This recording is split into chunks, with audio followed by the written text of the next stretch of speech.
Hello, I'm Paul Ritchie. I'm here to introduce you to the website Allegheny Independent Media. This is a non-fluff website dealing with issues, social issues, and other issues related to the area.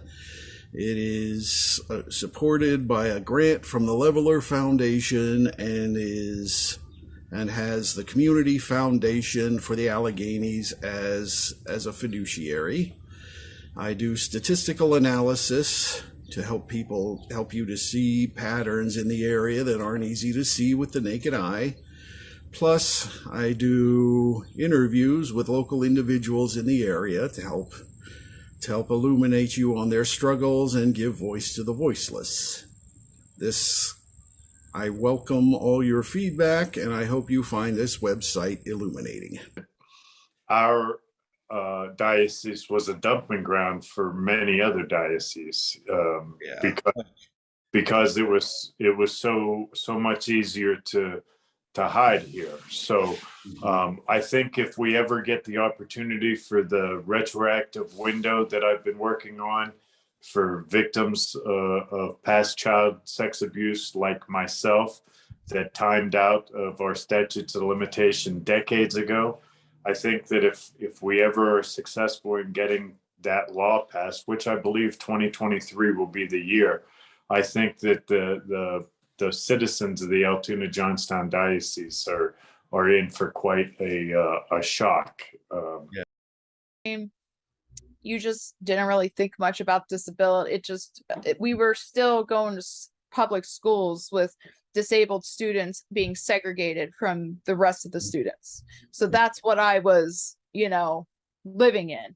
So now I acquired disability. I don't know my rights. And essentially the college is actually discriminated against. And, that was a hard lesson to learn.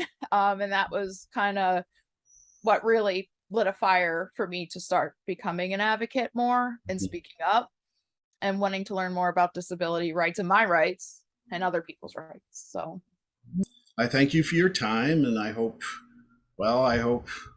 we can stay in touch. We will. Take care. Thank you. Have a good day. You too. Bye. Were you concerned at all about things like government surveillance, or I guess we took that for granted. J. Edgar Hoover was going to be sticking his nose, would be worried about you. I'm sure, but that never faced us in a serious way. Okay. And I like with judicial elections, very few people, they know very little about the candidates, and they all think they have to be tough on crime, and they need the FOP endorsement. But there's so much more that state courts do, right? Just besides criminal cases, civil cases, voting rights cases, education funding cases. Yes. Washington County. Okay, so in your presentation, we learned a lot about Jeff Yass. I admit I'd never heard of him either. So he works kind of like the Koch brothers do on the national stage in Pennsylvania politics. Yeah, I will say our partners at the Payback Table have definitely been doing much more research on Jeffrey Yaz, but he has been moving massive amounts of money into both Democratic and Republican candidates, trying to control school boards so that they return investment back into him, into private schools, and has been, working to keep, the 1% controlling our political system. Okay. Well, So hey Diego, you can tell us more about the clinic. Hi Paul, thank you so much for having me. It's a pleasure to be with you today. Mm-hmm. So yes, Salud para Niños started 20 years ago, and actually Salud para Niños are the three words in Spanish for health for the children.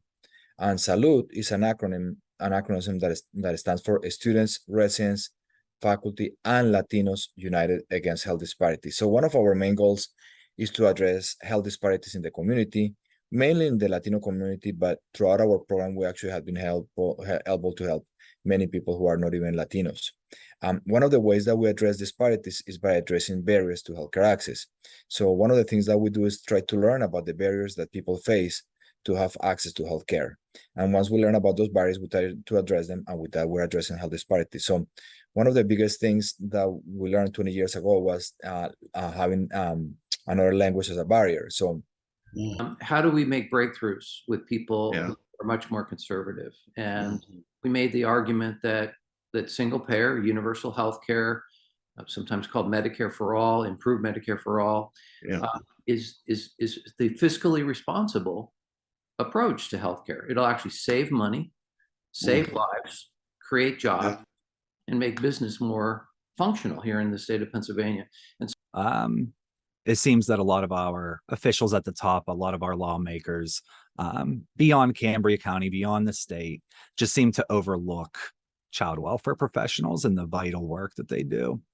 And that's just been something that as a union, we've been trying to work with community allies and partners and form coalitions and develop those relationships to bring awareness to so many dedicated professionals who work in all forms across the child welfare system, who are really our heroes without capes. Yes. Okay. I mean, yes, I would argue that these workers are just as essential as our police. So I've noticed here, this is like a listing of all the states that have implicated Medicaid expansion under the Affordable Care Act.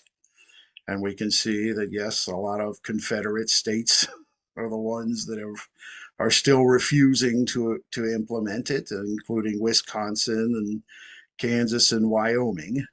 So like how much of a burden does that place on different healthcare systems, like refusing to like like these governors who refuse to implement the expansion? Yeah, I prepared for this today from the standpoint of looking at the national landscape, and one of the things that was very sad and frustrating was the political implications of what could have been a more effective system. And it was a pretty simple formula, except for two aspects of it. The formula was the reverse of car insurance. In car insurance, we know that all the 16-year-olds are going to go out and spice up the cars. It's like, they got to get the experience under their belt and they have to figure things out. And so all of the older people were primarily underwriting the cost of those kids wrecking their cars. And when you got to be an old person, they just took your license away from you. So it was mostly us underwriting the kids. And this health insurance plan that they came up with was primarily the kids underwriting us, because they don't get sick as much. They don't have 80% of our healthcare expenditures happen in the last few months of our lives. And so by those states not participating, it made the pool smaller and it made it less effective. And so financially, it caused a great deal of stress on the program, which was what they wanted, because then they could say it was a terrible program. But it never came about. Just like the Valley in Johnstown probably regularly. Yeah, I mean, so when their empire came here, this was a place that was great for farming that maize right down the valley. They built their structures up on top of that hill, and the reason that's already a high point. The whole point of building these pyramids was to raise up towards the sky their religious leaders, their priests, their political leaders, because they worship the sun as their principal god among many other deities, because it's the sun that does the work of creating that maize crop that created their civilization. And it's the same color as the maize, And so what they were trying to do was to get closer to their god, which is what all religious people 500-600 years ago and before were trying to do. It's why I figured once the virus hit, I turned off the comments because I didn't want anyone to be using the comments to spread, ivermectin works, or all you have to do is take zinc, or it's just the common cold. I mean, if someone believes that, they can write it in their own blog, but they're not going to use mine. So I thought the amount of work that it would take to kind of pick and choose which comment to go with, I said it's not worth it. So I just turned off all the comments. Yeah. And if I post something in Twitter and I get a comment there, that's fine. It was just a wonderful meeting until I found out that we also share the same kind of passions and mission for bettering the community and seeing this rise of anti-immigrant sentiment in the not only our community but like in the entire nation. So that was something that kind of led me to join, and from there I've been so happy to be a part of many of our like diversity initiatives. So I'm happy to say that we support the Johnstown NAACP a lot with the MLK events. We like to just make sure we make an appearance there and show our support, as well as for the yearly Juneteenth events. We try to have a booth every year. And I'm actually an Anabaptist, so I want to really create awareness that the person who was driving that is not someone who has a lot of convergence with Anabaptist theology. Okay. So yeah, that was at the point where my kids were really little. So that was before social media. So I was aware of it, and I think I went out there once for like a protest or something, but I wasn't super involved. You know, being a mom of young kids, and especially having a young child with a disability that has lots of needs, it wasn't possible for me to be as active at that particular time, but I remember that very well. Okay. Yeah. You know, I guess maybe, so could you tell me some of the issues that might be specific to, say, this area or this part of Pennsylvania or Somerset County that may not be faced in other, like say, in other regions? I think one of the problems that we have in this area is that we have so many healthcare disparities that exist for the LGBT community, which is to say, it shouldn't be, we should not have to travel 60 miles to Pittsburgh or further, or to Erie or to Altoona. And because we are a small area, it takes a loud voice for insurance companies to notice that we're here. We'll be on a panel discussing the Rosedale incident. You know, this will be so September 7th will be the 100th anniversary that the order was given by Mayor Joseph Caulfield for African American. So every African American who had been living in the city, you know, since 1916, and every Mexican all of a sudden had to leave. Okay, I'll let Courtney give you the background and discussion. So, well, what we're going to definitely do, I would advise everyone to definitely read Cody's book, because it is a bit of history that a lot of Johnstown residents don't know. And it was a national incident. It was in the newspapers in 1923, so it was being discussed, but it has been forgotten. I, and along with, like you said, my aunt, Dr. Carol Francois, and the author Cody McDevitt will be talking about the incident. We will be talking about how that's relevant today. I will be talking about the concept of sundown towns and segregated neighborhoods in America. So there'll be a Q&A session, there'll be a presentation, it will be a live podcast. So we welcome everyone to come out, and we will also be honoring and showcasing the art, the photography, the beautiful photography of Jackie Gumby, who is a local photographer in Johnstown. So that is her part to play in that event. We definitely. Okay. So what did you find for Blair County this year? So this year we found 10. Again, it was really cold. We had the snow and ice storm. A lot of them, we go out between the hours of 6 and 9 p.m. A lot of them might have still been sitting at sheets or inside somewhere. And we do go to those places, but it's a little bit more tricky to tell who is homeless. Not sitting there with a sign above their head. So we did the best we could there, and there were barriers as to roads that we could access and everything. We got 10 unsheltered in Blair. 25 were in a hotel through our agency with our funding. In Cambria, we couldn't find any. There's a lot of reasons why we don't find any in Cambria. A lot of them stay in abandoned houses that aren't safe for us to go into. Mhm. A lot of them don't like to be found, and I can discuss that more in the data that we have in our coordinated entry system. And again, it's up the mountain in Cambria, and the snow and ice was significantly worse. And for the safety of our volunteers, we couldn't make them go into some of the more rural areas. Looking at this is for the whole of Cambria County for the Fetterman Oz race. And now you can see like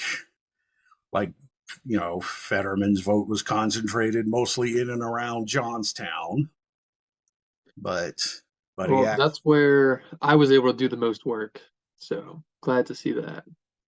And yeah, he actually, Fetterman actually won. He won if you just look at, say, the 17 precincts that cover the city of Johnstown city limits. He actually won there by a bigger margin than Joe Biden did in 2020. Like, he won by, I think, around 80 votes. Wow. But Fetterman won the city by about 366. So I wonder if this is some indication of some kind of political realignment going on, say, between Johnstown and the rest of Cambria County. Yeah, that's an interesting idea. I think we're starting to see that, but I also think that John Fetterman was just a really unique and exciting candidate for our area. So it may just be a one-off, but I definitely think that the issues combined with like his appeal in Steeltown, Johnstown was, especially strong in this past election. Yeah. So you're talking about January 6th for They're political prisoners, straight out. They are. You mean the people who were there at the rally? The people that went down to D.C. on January 6th, they are still in prison pre-trial.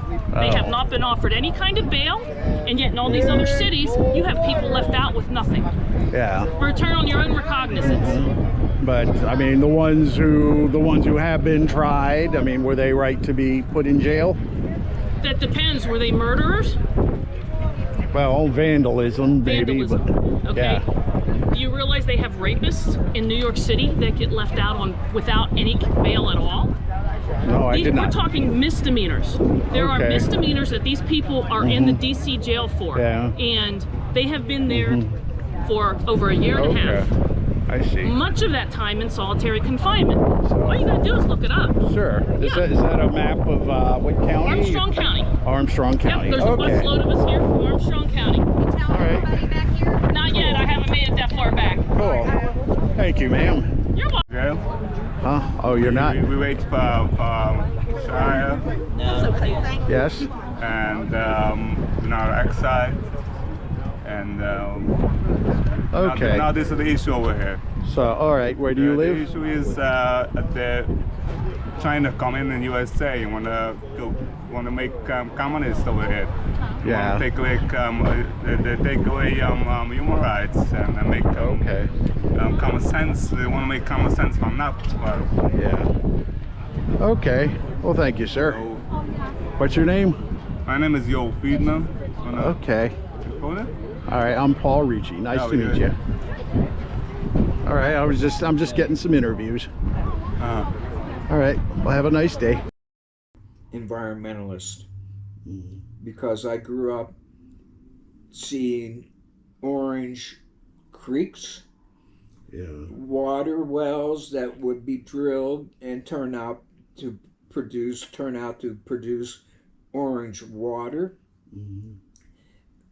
Bony piles that would catch on fire through spontaneous combustion in the middle of July and burn and give off this obnoxious rotten egg smell throughout this valley. Wow. And I looked at the little creek that ran through my town, and it was orange, with all kinds of garbage and debris in it. Okay. There, but Okay, and so do you know, like, was there a large contingent, say, from Pittsburgh that went down to Washington, D.C. for the pro-Israel rally? Yes, we took over 400 people from Pittsburgh down to the March for Israel. We were really pleased with the turnout. We had 10 buses from all over the city, and Jews and non-Jews as well. Yeah. You know, it was really a broad coalition of people. I think that whatever your view on Israeli politics, supporting the March for Israel was really about supporting the people of Israel and Israel's right to exist as a independent Jewish state, and as well calls for continuing support for our elected officials, both for Israel and for the people of Israel and for the release of the hostages. I'm actually in the county in Florida where Moms for Liberty was developed. I know the leaders personally, or one of them anyway. And so we, you know, I at first tried to be very rational and speak with some of the local members and, you know, just say, you know, can't we work together and do some positive things for public schools if you want things to change? And instead of listening to someone who had been in the trenches, I'm a retired teacher, they decided that they would call me names and, you know, claim that I was supporting pedophilia and, you know, some pretty awful stuff. Hello. So I guess as treasurer, you would be working a lot. I guess maybe some people may not understand exactly what the treasurer does. I mean, I assume like, you know, they are separate. I mean, maybe they are part of the executive branch of the state government. Well, But the treasurer is the treasurer is what's considered a row office. So the treasurer just manages as far as the coffers. There's what they call the four funds, three big pension funds. 43% of the coffer is this teacher's pension, and then you have the state workers' pension and the municipal workers' pension. And then you have, you know, all the rest of the tax dollars, the 529 accounts, the PA able accounts. So those types of savings accounts that are run by the state. And then you have contract oversight, controlling all the contracts that go through the treasurer's office, which are entered into a database that I think is very antiquated right now. You can't search by women-owned businesses or who's union and non-union. There's a lot of information I think we could be extrapolating from those contracts and letting people know who is getting government contracts and who's doing that work. And I don't think that as I've gone through that process, it's very cumbersome and it's not as informative as it could be. So that's definitely something that I would like to do. Is I'd like people to actually know a little bit more about the vendors that their state is using in their procurement process. But a good undertaking. This is the first presidential election since the January 6th insurrection, since Roe versus Wade got overturned, since former president and accused criminal Trump was slammed with 91 felonies, and since his trials began. We've got a lot going on right now for this election, and anything can happen between now and November. It is tremendously important that Democrats are out there and represented. And so I'm doing that, and ultimately, we want to get into office. okay, well that's all well and good. So is this your first? So was last time your first run for office in 2022? Technically, no. I'm an elected member of the Adams County Democratic Committee. Oh, you are? I am. And I was appointed school board member last March, but then I had to run for it. So I campaigned and won the Democratic primary. I had cross-filed. I won that Democratic primary. And then I ran for the November election, and I didn't get it, obviously, but I did secure 43% of the vote. Have an impact on care. And so there is a lot of academic research, Paul, that shows that private equity investments in healthcare are not good for the consumers of healthcare, not good for patients, not good for workers in those in those kinds of settings. And so that's really, I think, what's coming into focus for people now is this problem of juxtaposing the need for high profits with the idea of caring for patients. Yes, okay. I mean, first when, I heard that Duke Life Point was taking over, first I thought, okay, it was Life Point. Are they affiliated with Duke University at all? Well, I think Duke, I'm not sure the answer to that question. I don't want to make an error in my response here, but I know that Duke Life Point does operate in other parts of the country. What that would probably look like would be some sort of a joint venture. But, Life Point being involved does bring you back to the private equity issue. Okay, yes, so she's the author who will be profiling. Can you tell us about some of her writings? Yes, yeah. We're so excited to have Jennifer with us this year. She's going to be giving a keynote presentation on our Friday fundraiser. And she's the author of 8 books, I believe, and she has won numerous awards, the Penn Hemingway Award, the Mark Twain, I won't get the title exactly right. And she has, her books have been nominated, or they have been best books for the Washington Post, I believe, New York Times bestselling. She's really, really accomplished writer, and she also teaches creative writing at the University of Boston. But why we're so excited is that Jennifer is she grew up in Barbaro, which is in Cambria County, and she went to Bishop Carroll High School right here in Evansburg. So she's coming home. Okay, yes, certainly. Well, it'd be good to see her and meet her. And so I guess certainly sounds like she's done very well. I mean, I guess other local authors could include was Cheryl Strayed. She's from the same town. That's correct, yes. Who wrote Wild, that was made into a movie with Reese Witherspoon. Great movie, great book as well, yes. Yes, and I guess other local authors might be like a Dean Koontz. He wrote, I guess he's more from down around Everett, but. Yeah, look, public safety is important, but there's multiple ways to get there. Look, my dad made some mistakes with drugs. He dealt too, and he ended up going to prison for that.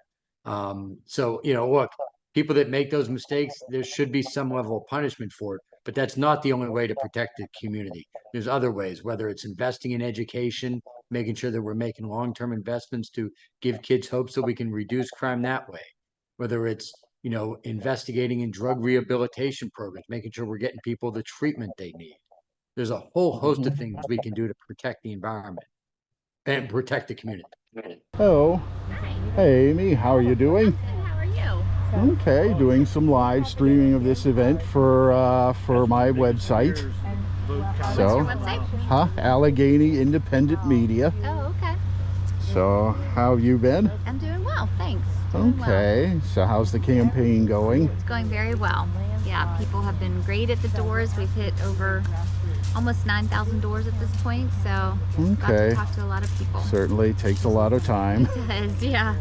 So, okay, and yeah, I guess, so I know it's a tough campaign with lots of money.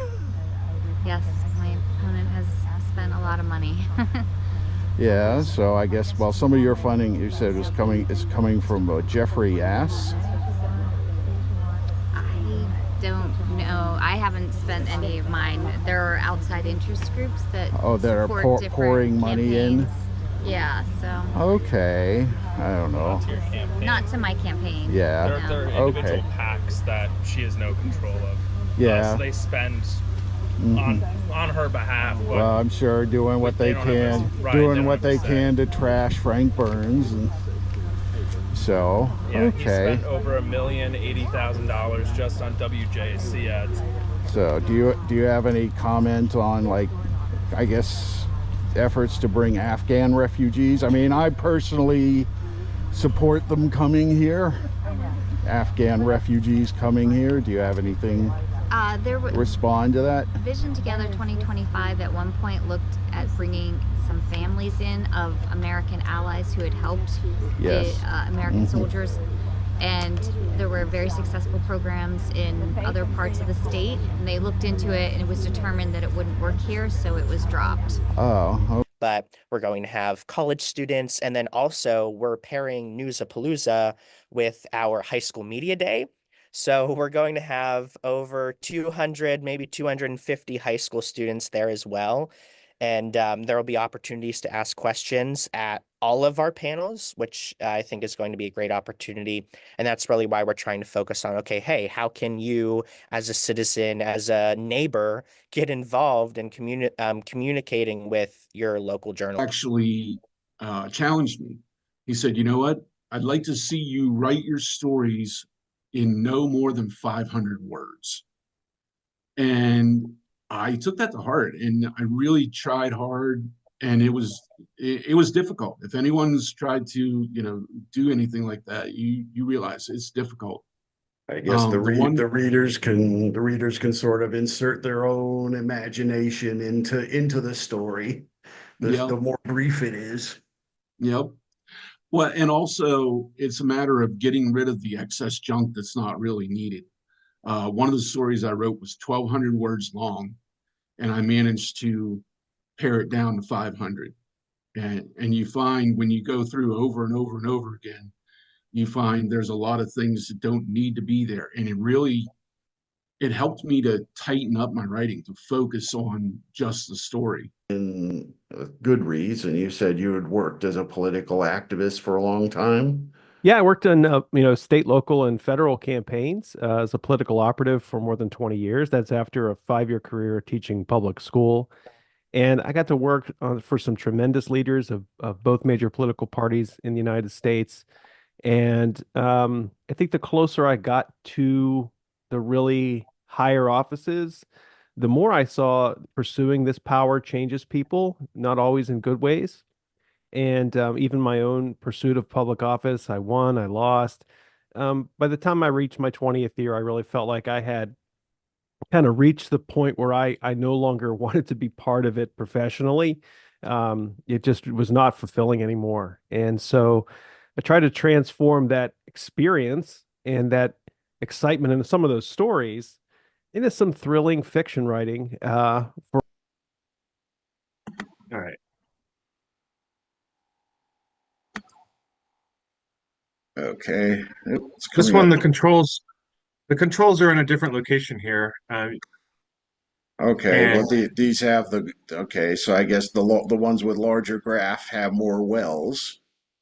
So yes, exactly. The ones with more graphs have more wells, and they're color coded as far as which one we're looking at. But you can also scroll down and click on this thing that says unconventional wells generalized.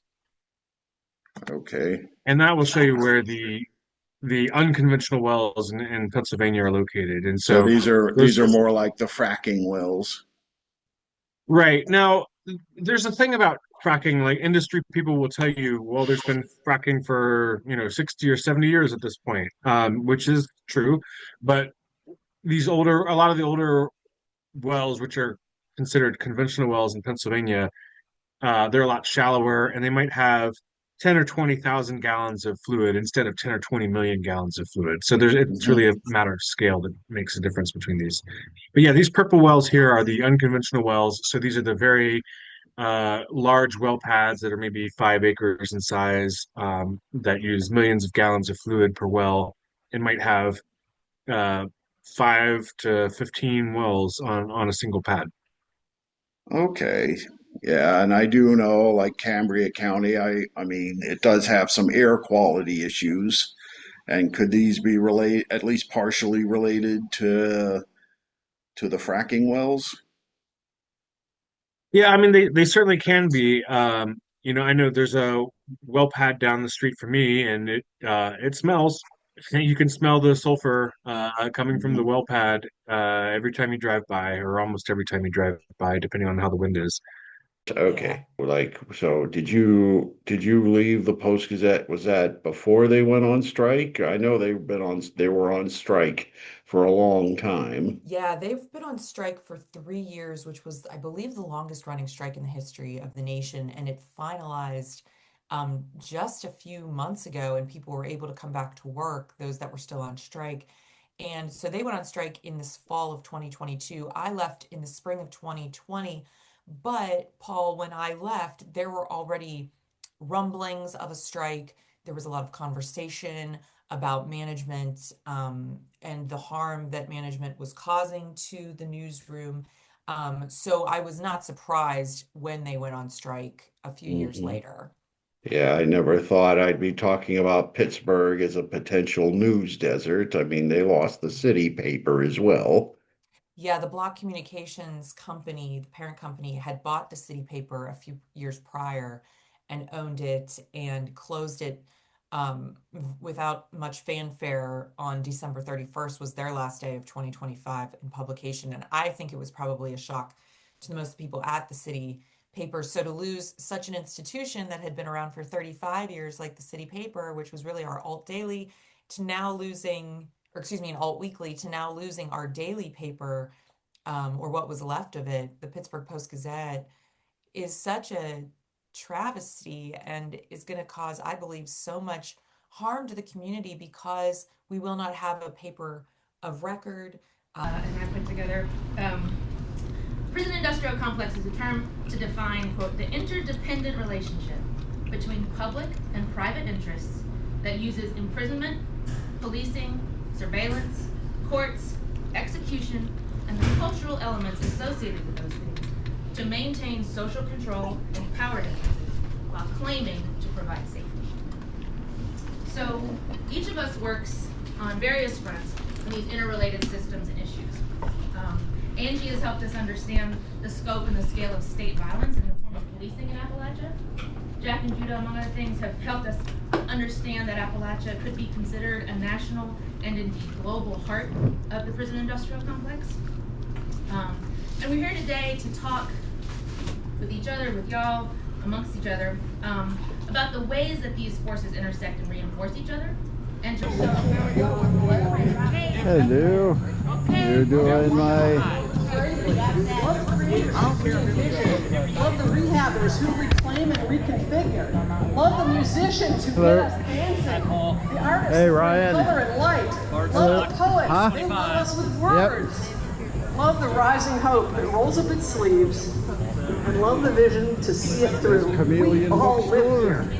This is Bard Stock, the first annual. Males selling books.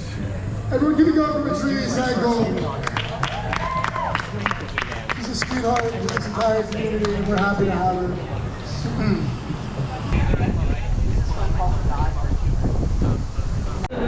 Hello, I'm here with Congresswoman Summer Lee of Pittsburgh. She has graced us with her presence at the Netroots Nation conference. So how are you today? I'm doing all right. How about you? Good. And so I saw you took a trip with Chris DeLuzio to the Moshannon Valley Ice Detention Center. So what did you learn at that trip?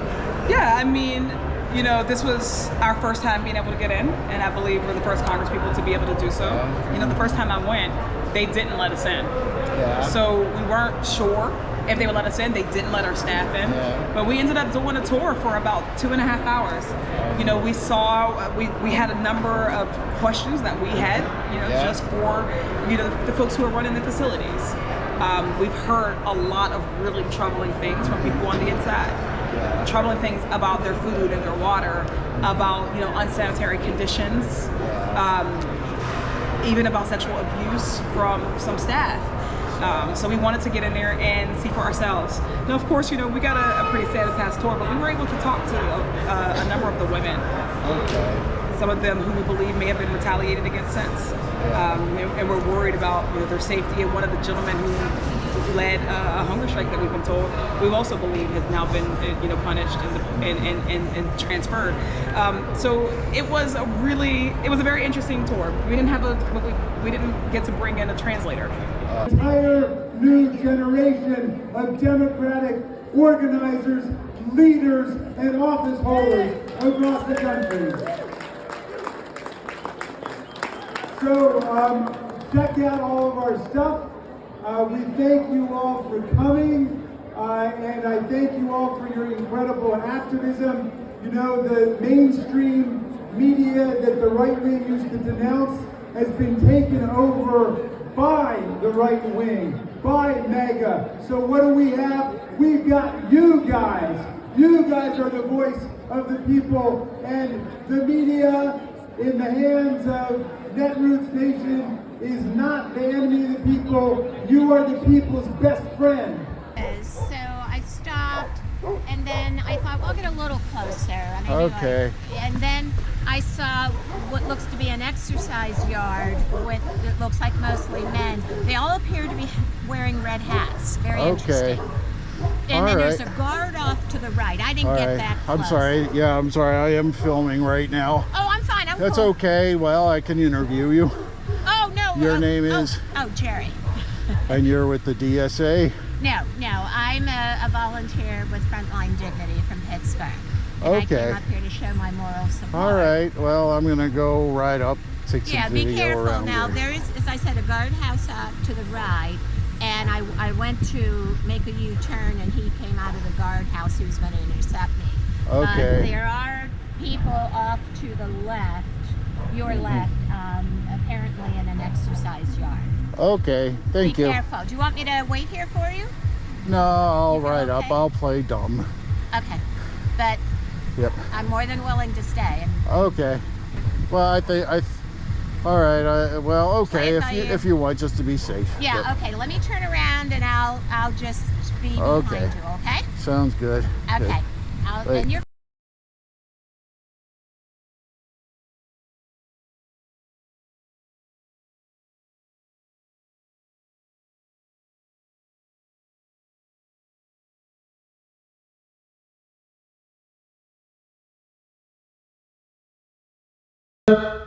I'm Mark Cuban.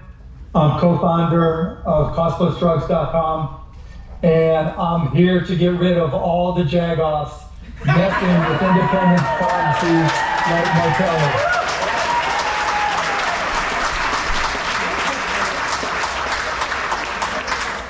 Awesome.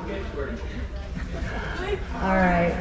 So what we're going to do is I'd like to start with you, Jackie. And if you would briefly just, take us back to May of last year and what actually happened when you found out about Martello's being cut from Express Scripts Network. Well, I opened the mail the first day, and I received a letter saying that I was terminated from their health plan, and that was May of 2025. In the letter, it said there were 2 areas of the reasons they were terminating our pharmacies, and one was credentialing or re-credentialing, and the second was a compliance, that I did not notify them in 10 days of something that I don't even know what that something is. But anyway, so it ended up that I was terminated, so immediately called my attorneys and wrote a letter, 7-page letter with 49 pages of documentation, sent it to Express Scripts. That's how this journey began. And